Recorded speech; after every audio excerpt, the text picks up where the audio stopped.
இன்னைக்கும் அல்லா கிட்ட உடனே அல்லா கிட்ட தௌபா கேட்கணும், அவங்ககிட்ட மன்றாடணும், அவங்ககிட்ட பாவம் பண்ணி பெறணுன்றது ஆசையே நமக்கு வரல. ஏன்? நம்மளுடைய உள்ளத்துல அந்த அளவுக்கு ஷைத்தான் இருக்கான். புரியுதுங்களா?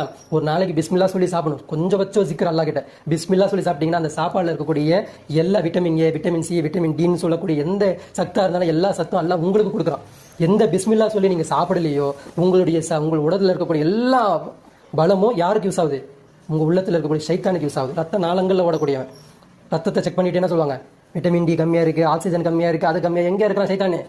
உங்க ரத்த நாளங்கள்ல இருக்கிறான். நீ ஒரு நாள் கூட பிஸ்மில்லா கொஞ்சம் பச்சு கூட சொல்லாம சாப்பிட்டுட்டு இருக்க, அவன் ஆயிட்டு இருக்கான், பூஸ்ட் ஆயிட்டு இருக்கான். புரியுதுங்களா? சைத்தானை மிகைக்கணும், அவனை மிதிச்சு தூக்கி போடணும். ஆனா நம்மளால முடியல. ஏன் அப்படின்னா நம்மளுடைய ரோல் மாடலாக மாறிட்டான். அவன் என்ன சொல்றானோ அவங்க சஜா செஞ்சுக்கிட்டே இருக்கும். புரியுதுங்களா? ஆனா அன்னைக்கு இருந்த சஹாபாக்களும் அன்னைக்கு இருந்த மக்களுக்கு இந்த மாதிரி இல்லை. உடனே அந்த நிரூபிச்சு காமிக்கணும். எப்படி தெரியுமா? ஒரு சம்பவம் சொல்றேன்.